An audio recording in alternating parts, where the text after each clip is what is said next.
Le grand rendez-vous avec Pierre Lafarge sur Martinique Première.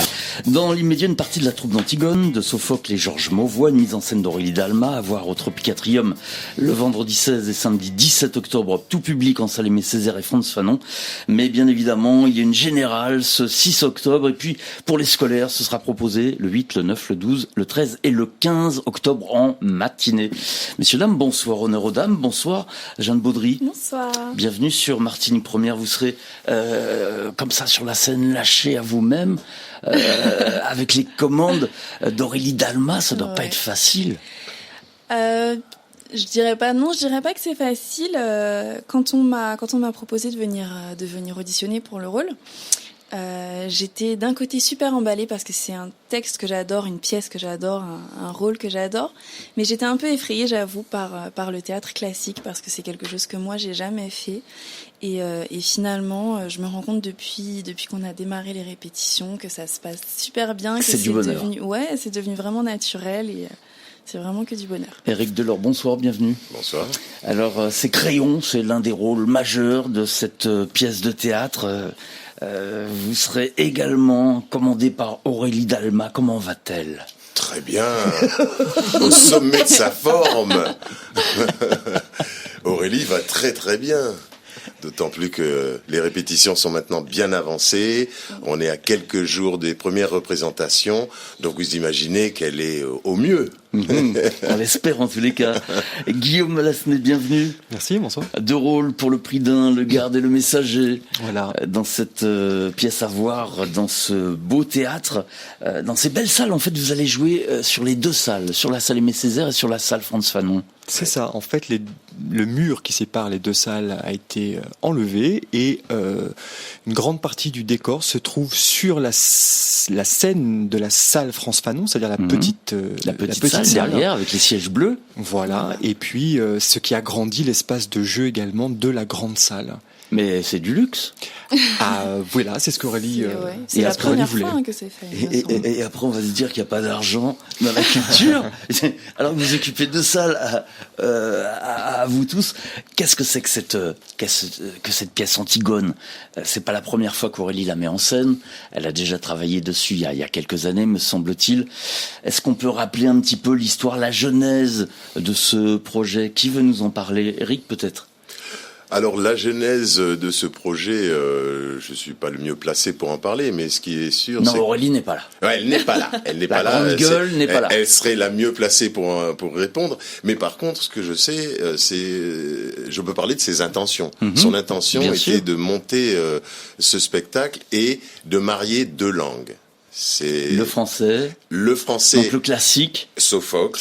Traduit bien sûr en français, et le créole classique aussi, le créole de Georges Mauvois. Un créole qui est particulier, en ce sens qu'il est moins... Et notre créole évolue tous les jours, mais Georges Mauvois, lui, a conservé son créole classique. C'est ça. Et a d'ailleurs traduit la pièce en créole directement à partir du grec. Ça, il faut le préciser. Oui. C'est-à-dire, oui, il est helléniste, donc il a pris le texte grec d'origine de Sophocle et il l'a traduit en créole, pour être sûr qu'il n'y ait pas, je dirais, parce qu'une traduction, on emmène une autre, et puis en fait c'est le téléphone arabe et on arrive avec autre chose à la fin. Voilà.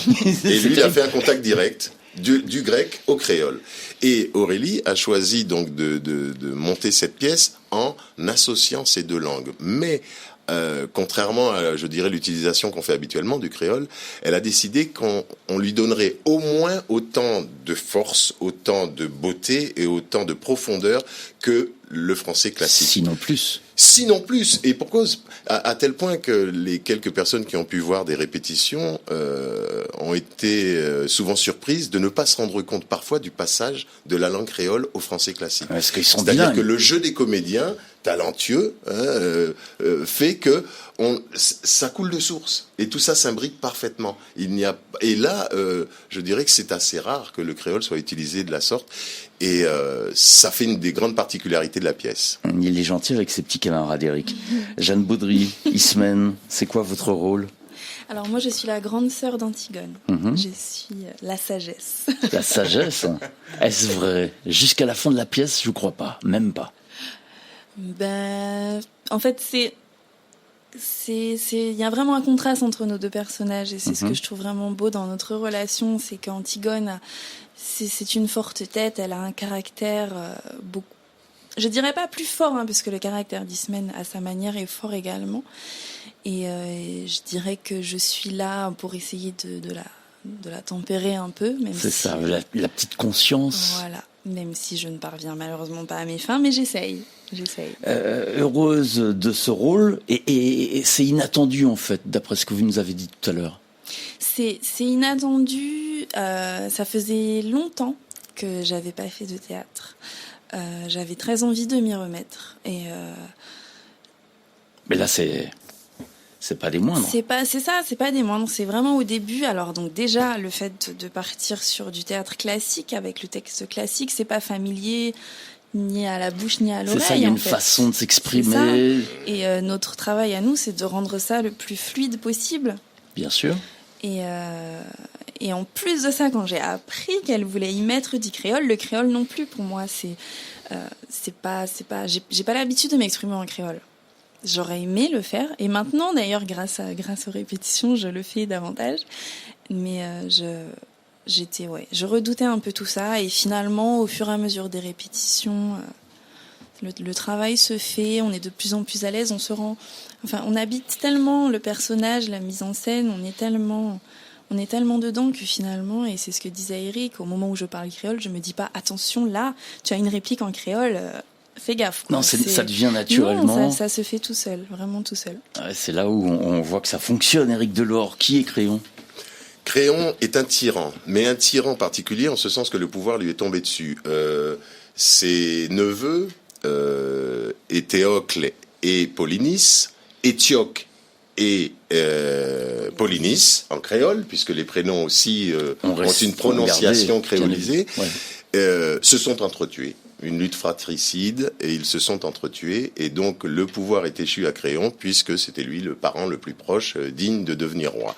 Et ce pouvoir, il va non seulement l'utiliser, le développer, mais avec toute la mégalomanie que ça peut amener. Et Créon, lui, est un tyran, purement et simplement, mais un tyran qui va, à cause de son orgueil, il est plus démesuré, que mégalo, ouais. et surtout orgueilleux et un peu misogyne aussi. Il n'est pas question qu'une femme puisse venir contrecarrer ses plans, et c'est ce qu'Antigone veut faire. Antigone, en souhaitant offrir une sépulture à son frère décédé, c'est la base de l'histoire, ouais. Oui, voilà. L'un avait les faveurs de Créon, l'autre n'avait pas ses faveurs, et donc Créon enterre avec tous les honneurs celui-ci et refuse une sépulture à l'autre. Et Antigone dit non, eu égard à ses croyances, respect des dieux, etc. Moi, je vais enterrer mon frère malgré l'interdiction de Créon. Et le drame va aller très loin. Je ne vais pas. Faut pas tout raconter. Je vais pas tout raconter, mais le drame vient de cette désobéissance non acceptée par Créon. D'accord. Guillaume Mallasnet, deux en un, le garde et le messager. Le garde d'un côté, c'est quoi ? C'est un petit rôle, mais il a quand même son importance. C'est pas un petit rôle en fait. C'est même peut-être plus important que le messager. Oui, bien sûr. Il y a deux scènes en fait pour le garde et le messager en a une, mais non, moi je le messager c'est le facteur et oui, c'est ça. Et le garde est là puisqu'il a une. Le garde il n'a qu'une envie, c'est de sauver sa peau. En gros, il risque de se faire tuer par Créon puisque Créon a ordonné que le corps du frère qui n'a pas reçu de sépulture, il vient annoncer tout simplement au roi que quelqu'un a essayé de l'enterrer, voilà, et que le roi le menace de mort tout simplement. Donc il tremble et finalement il découvre qui a enseveli de poussière le corps de Polynice et lui ramène cette personne. Voilà, donc il en est ravi puisqu'il sauve sa peau. Pardon ? Eric. J'allais dire, le rôle du garde est d'autant plus important que le garde et le messager nous parlent de ce qui se passe en dehors du plateau. Il y a ce que l'on vit en direct, bien sûr, mais il y a tous les événements dont on est témoin par le truchement du garde et du messager. C'est bien pour ça qu'il s'appelle le messager quelque part. Oui, mais même le garde raconte en fait, et c'est exactement ça, il raconte ce qui se passe en dehors et voilà. Donc c'est le personnage rapporté, le personnage qui vient de l'extérieur. Antigone en 2015, ça paraît curieux. Non, pas vous ? Apparemment non, puisque vous baignez dedans. Mais c'est vrai qu'on va de moins en moins chercher dans les grands classiques comme ça. Mais Éric Delort. C'est le propre de ces grands classiques, c'est que finalement, si on fait une lecture, je dirais, commentée d'Antigone, on s'aperçoit qu'il y a beaucoup de thèmes que l'on peut dégager. Lorsqu'Antigone souhaite enterrer son frère, on peut y voir aussi une forme d'intégrisme, disons ça comme ça. Antigone, les dieux, les préceptes religieux disent qu'une personne doit avoir une sépulture. Mon frère ne peut pas rester non enterré, sinon moi je me mets en porte-à-faux vis-à-vis des dieux. Et je me mets en colère. Et son caractère, sa force de caractère dont elle a hérité de son père Oedipe. Bien sûr. Eh oui. On va peut-être rappeler qui est Oedipe. Alors voilà. Qui veut le rappeler ? Qui veut rappeler qui est Oedipe ? Guillaume. Mais Oedipe a épousé Jocaste sans savoir que c'était sa mère, et juste avant, en revenant à Thèbes, a rencontré sur la route, dans un carrefour, une bande de mendiants, et il les a tués, sauf que parmi ces mendiants, il y avait son père. Évidemment. Voilà. Donc il a tué son père et il a épousé sa mère, avec qui il a eu des enfants, donc ils sont à la fois ses enfants et aussi ses sœurs. Ses sœurs et frères, bien sûr. C'est curieux, on dit que cela n'arrive qu'aux autres, mais en fait, c'est vrai quand on regarde l'actualité, dans les tripes les plus bas de cette actualité, dans ces faits divers qui nous arrivent même de loin, on retrouve des histoires comme ça en parallèle. Et ça fait froid dans le dos. Jeanne Baudry, 2015, et bien évidemment toute cette épopée, Antigone, Sophocle, tout ça. Vous qui êtes toute jeune, Mais moi, c'est voyez des ça choses comment ? c'est déjà des textes que moi j'ai étudiés en cours, et je sais qu'ils sont toujours au programme aujourd'hui, le théâtre classique, et il faut pas perdre ça. C'est-à-dire que c'est une langue aussi, ça enrichit notre vocabulaire, et puis comme Éric le dit, il y a beaucoup de choses qui peuvent s'inscrire dans notre actualité. C'est pas si éloigné de ce qu'on vit, et on s'en rend compte sous plein d'aspects au fur et à mesure qu'on avance dans le travail de cette pièce. Il y a plein de petites choses qui nous disent « Ah mais oui, mais ça me fait penser à ce truc-là ». Enfin, je pense qu'il faut vraiment que les gens qui hésitent à venir voir la pièce, il faut pas qu'ils soient arrêtés par cette idée de théâtre classique en se disant c'est ça. Bon, on va rien comprendre. C'est le message que j'essaie de faire passer ce matin, ce soir. Il est 19h38, on est bien en direct. C'est vraiment le message. Jeanne, vous arrivez d'où dans la comédie ? Vous avez déjà joué, me semble-t-il ? J'ai déjà joué. Bon, j'ai pas un gros bagage, mais j'ai déjà joué. Moi, j'ai commencé le théâtre très très tôt. J'avais 18 ans quand je suis montée pour la première fois sur les planches. Et donc, je crois qu'il faut une grosse volonté pour monter sur les planches. C'est un véritable défi que chacun se lance pour faire du théâtre. C'est sûr, mais bon, alors c'était aussi à 18 ans, j'avais fini mes études, j'avais passé mon bac, j'ai suivi l'option théâtre au lycée Schellcher, et j'ai dit à mes parents, c'est ce que je vais faire. C'est ma voie. Je leur ai dit, c'est ce que je vais faire. Donc ça n'a pas été tout de suite évident à avaler, à digérer. Et pourtant, c'était enseigné au lycée. Pourtant, vous aviez pris l'option. Papa et maman n'ont pas pris ça correctement. Quand j'ai pris, moi je me souviens même quand j'étais petite d'avoir très souvent entendu que je ferais une excellente comédienne. Quand j'ai choisi l'option théâtre au lycée, pour eux c'était évident. D'ailleurs, j'habitais à Tartane, et pour suivre cette option au lycée Schellcher, c'était compliqué. Et il fallait traverser la Martinique. Je devais prendre le bus, me lever à 4h du matin. Enfin, c'était vraiment une vraie volonté. Mais après, je pense que c'est au moment où, après le bac, je leur ai dit que c'est là-dedans que j'allais continuer. Je pense qu'ils se sont dit que c'était une passion, et que ça allait pas forcément s'estomper avec le temps, mais que ça allait rester une passion à côté d'une carrière professionnelle. Et je leur ai dit non. Non. Je vais faire ça toute ma vie. Éric Delort, le parcours. Ah, alors moi, mon parcours théâtral, il est plus long. Déjà, j'ai commencé le théâtre à l'école aussi, mais à l'époque, il n'y avait pas de section théâtre. J'avais 13 ans, 14 Jean, ans. il fait ancien combattant, Eric. Eh ben, c'est ça, mais c'est un peu ça. C'est un peu ça, parce que j'ai commencé, je vous dis, à l'école à l'âge de 13 ans, et finalement, c'est mon métier depuis 23 ans maintenant. On et fait à le la calcul Martinique, à la maison. toujours basé à la Martinique. Oui, ça, c'est un véritable challenge. Eh ben oui, bon. Vivre de son métier du théâtre à la Martinique, qui plus est. Ah oui, c'est un challenge et on n'en dira pas plus, mais c'est vrai que c'est un challenge, oui, assurément. Ah, c'est pas facile. Maintenant, ça ne peut se faire que tant que la flamme est vivace et que la passion est là. C'est un métier qu'on ne peut pas faire contre sa volonté. On fait pas ça par hasard.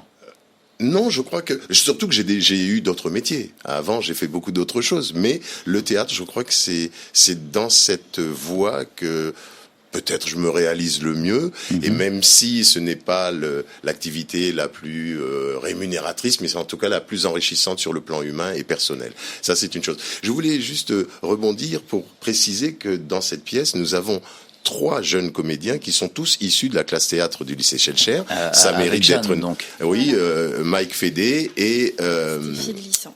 voilà, qui elle-même, à l'issue de sa classe théâtre au lycée Schellcher, est partie, a fait le conservatoire, etc. Le parcours de Guillaume Malasné. Moi, j'en profite pour rebondir du coup, pour dire que je travaille avec Agnès Couder au lycée Schellcher, je suis intervenant, et nous travaillons avec des premières qui ont pris l'option théâtre, en spécialité, comme on dit, et nous travaillons sur Antigone. Comme quoi, vous voyez, c'est bien le programme. Et voilà. Auparavant, qu'est-ce qui s'est passé ? Qu'est-ce qui s'est passé ? Moi, on en discutait justement un petit peu tout à l'heure. Moi, j'ai commencé avec Aurélie Dalma en 1999 dans Forme Camande Divos. Ah ouais, d'accord. Ouais, et c'est ma quatrième production avec Aurélie. Mais c'est un style totalement différent. Ah, ça n'a rien à voir. C'était un spectacle comique. On était au théâtre Aimé Césaire. Alors, c'était sûrement, mais en tout cas, je me rappelle qu'on a rempli l'Atrium. Aussi, oui, mais après. Mais je me rappelle plus trop, j'avoue, où on a joué, mais apparemment au théâtre Aimé Césaire aussi, ouais. Mais moi, je me rappelle surtout de l'Atrium. Ouais. Pourquoi je me rappelle ? Parce que je peux vous dire que je commençais et que quand je rentrais en 3e position, on va dire, dans la pièce, et les gens applaudissaient à chaque entrée. Et quand vous avez 900 personnes qui applaudissent, je peux vous dire que ça fait vraiment bizarre. Mais pourtant, ça donne de l'énergie, ça donne de la force. C'est ça le théâtre. Mais c'est ça qui est fabuleux. C'est-à-dire quand vous rentrez sur scène, vous avez les chocottes comme pas possible. Vous prononcez votre première réplique et puis après, là, voilà, ça s'installe et vous partez. Mais il faut rentrer avant. 4 prods avec Aurélie alors. Ouais, quatrième production. Ouais. Femme Camande Divos, il y a eu Tijan, et il y a eu Ce soir on improvise, mise en scène par Philippe Adrien, où Aurélie jouait dans cette pièce, et puis maintenant c'est Antigone. Ouais. Antigone. Et où nous avons joué d'ailleurs, Eric, ensemble. Ouais. Quand le public va applaudir la première fois Jeanne Baudry, ça va donner normalement de la force. Parce que là vous êtes entre vous, vous échangez, on l'a refait, non pas comme ça, oui, on va garder la première idée, et puis on revient sur la 3e. Mais quand le public est là, on ne peut rien changer, on ne peut rien faire, et puis ça donne un peps, on a l'impression de revivre le truc depuis le début et de tout réimproviser. Mais là aussi, Eric, cette pièce a quelque chose de particulier, c'est que nous avons déjà un public, nous avons avec nous 80 choristes qui, pour la plupart du temps, sont dans la salle et interviennent au moment des chants, mais nous avons déjà ce public. Et à la fin de notre prestation, de nos répétitions, eh bien, ils réagissent, nous donnent leur avis, applaudissent, etc. Donc, finalement, nous sommes déjà confrontés, il faut le dire, à ce public. Mais ça, c'est une chance. Oui, c'est une chance. Et ensuite, n'oublions pas que cette pièce aussi, dans le projet, il était prévu d'accueillir pendant les vacances scolaires des élèves. Demain, par exemple, nous avons un groupe d'élèves. Donc demain, c'est la générale avant les élèves. Non, c'est une répétition. Ils viennent voir nos répétitions, nous posent des questions et on les accueille.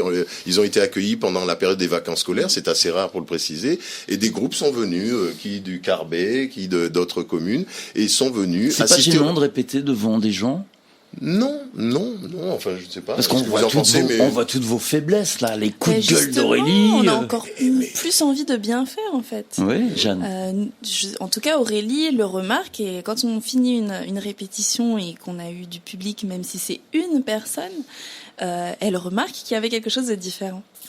Et donc elle fait des rectifications, il se passe quelque chose. Elle nous fait des rectifications, c'est-à-dire que à la fin des répétitions, elle va nous donner des notes. Donc elle nous donne quand même une direction, c'est le metteur en scène. Bien sûr. Elle sait où elle veut amener son spectacle. Mais elle a prononcé une phrase qui m'a beaucoup plu à la fin d'une répétition la semaine dernière. Elle a dit à partir de maintenant, le spectacle est à vous. C'est-à-dire que nous, maintenant, on a nos indications. Mais à l'intérieur de ces indications, on est libre. C'est à nous maintenant de défendre ce spectacle. Jeanne Baudry, elle vous a dit ça sur quel ton, Aurélie Dalma? Très gentiment. Très gentiment. C'était à la fin d'une répétition qui s'était très bien passée. Elle était contente. Elle a besoin d'être rassurée aussi, c'est normal. On s'approche de la date. Quand une répétition se passe bien, à 10 jours de représentation, on est content, forcément. Qu'est-ce qui t'a motivé? Qu'est-ce qui vous a motivé, Jeanne Baudry, pour accepter de jouer dans cette Antigone, jouer le rôle d'Ismène? J'aurais pas pu refuser. Mais c'est flippant au départ, non? C'est super flippant. Mais après, pour moi, en tout cas, à chaque fois que j'ai pris un rôle, c'était flippant. C'est sûr. Et puis, c'est un gros morceau. C'est pas n'importe quoi. Guillaume Mallasnet a déjà travaillé avec Aurélie. Ouais. En fait, c'était une obligation de dire oui? Alors non, pas du tout. Non, mais moi, ce qui m'a motivé, c'est de jouer en créole. C'était ma motivation première, voilà, de passer du français au créole, finalement, comme on fait dans la vie de tous les jours, mais avec cette exigence maintenant du français classique, de la langue. Et voilà. Et Aurélie a bien insisté sur ça, tout au long des répétitions. Faites attention, lorsque vous parlez créole, il faut que ça soit savouré, il faut que ça soit entendu de la même manière que lorsque vous parlez français. Et il prend le ton d'Aurélie Dalma, Guillaume Mallasnet. Éric Delors, le créole de Mauvois. Oh, j'adore le lire, j'adore ce qu'il a écrit. J'ai lu beaucoup de ces romans, et il n'y a pas que des romans, il y a des essais, des trucs super intéressants. C'est quoi le créole de Mauvois, notamment dans Antigone? Comment définir le créole de Georges Mauvois? C'est un créole que j'ai l'impression de connaître, mais qui me ramène à ma grand-mère. À un passé de la Martinique, une langue un peu passée qu'on n'utilise plus aujourd'hui, avec des expressions, des tournures de phrases qu'on n'utilise plus, mais qui finalement sont peut-être justement le fameux classique. Si tant est qu'il y a un créole classique, c'est le fait qu'il ait été utilisé à une époque, on ne l'utilise plus aujourd'hui, mais finalement, on le revisite, on le réutilise. Et Georges Mauvois a fait un travail, je pense, rigoureux, parce que passer du grec à ce créole classique, la démarche était certainement difficile, mais par contre, c'est un bonheur que de l'utiliser, parce que comme Jeanne le disait, ça ne va pas de soi au début. C'est un peu lorsqu'on parle le français classique, tant au niveau de la diction, au niveau de la respiration, etc. Parlons de la diction en créole. Ça, c'est intéressant. Alors, tiens, c'est un sujet très intéressant, parce que bien souvent, moins on met de diction, mieux on parle créole. Mais justement, et bien souvent, on a l'impression que en parlant créole, moi, je me souviens d'un stage que j'ai pu faire avec les cadres d'une entreprise en tant que formateur, et je leur demandais d'articuler, mais avec la possibilité de parler créole dans des séquences d'improvisation, etc. Et certains n'y arrivaient pas en me disant mon cap est pointu. Mais non, tu ne parles pas pointu.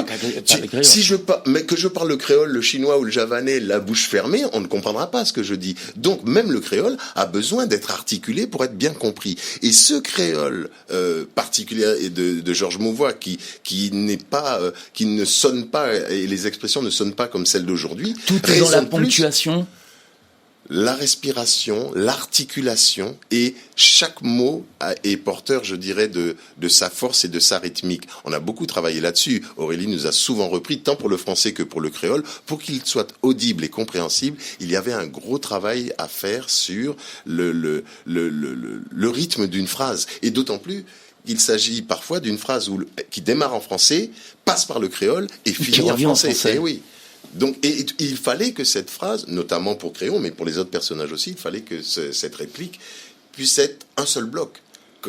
comme on le disait, qu'il ne s'agissait pas de faire, entre guillemets, du créole et on repasse au français. Non, dans un même souffle, dans une même respiration, que tout ça soit associé. C'est curieux parce qu'on reproche aux gens dans la rue, dans la vie, à la radio, à la télévision, de parler un coup français, un coup créole. En fait, c'est un espèce de... Mais c'est comme ça qu'on fonctionne, on le fait tous les jours et c'est pas, on n'a pas à se le reprocher, c'est comme ça que les choses évoluent et c'est tant mieux.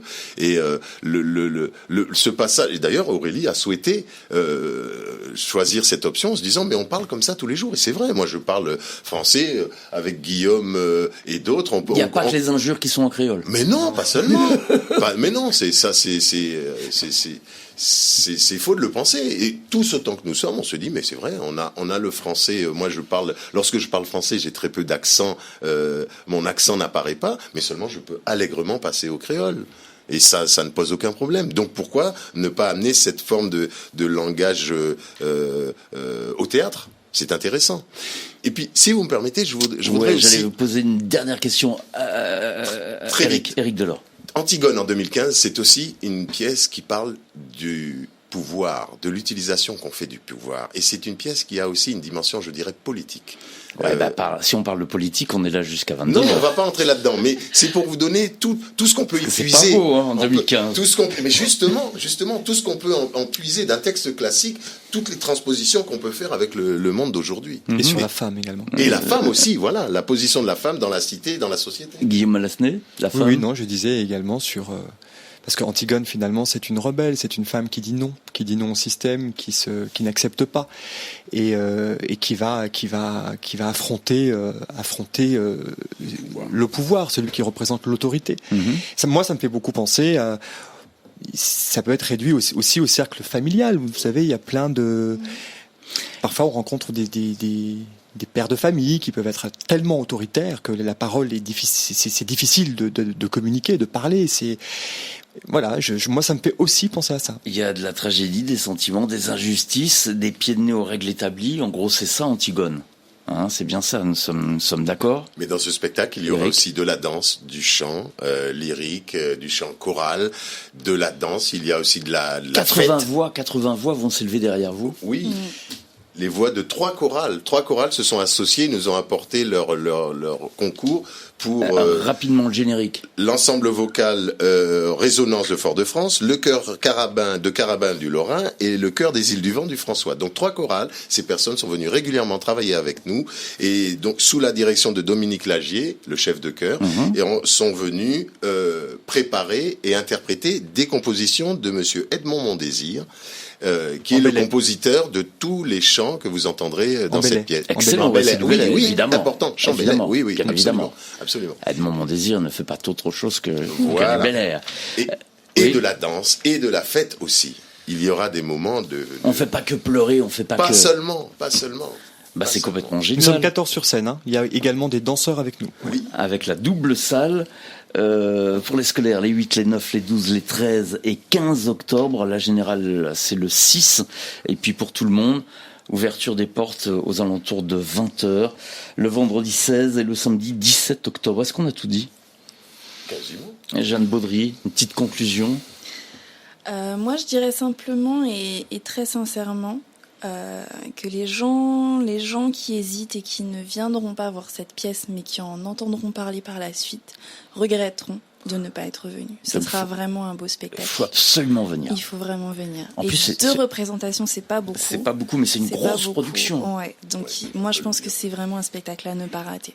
C'est génial puisque apparemment avec ce nouveau statut qu'a le Tropicatrium, vous allez peut-être pouvoir prendre vos valises, les poser dans un autre théâtre et ne pas répéter pour 2 représentations, mais répéter pour la France entière, puisque nous sommes maintenant l'une des 71 entités, grâce au Tropic Atrium, à être financée par le ministère de la Culture et à avoir des petites maisons un petit peu partout.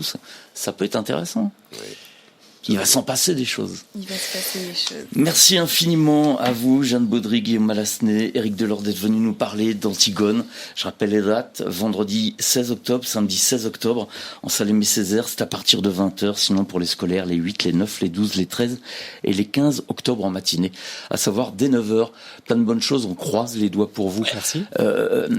Vous embrassez Aurélie pour moi? Mais tout de suite. Ce sera fait.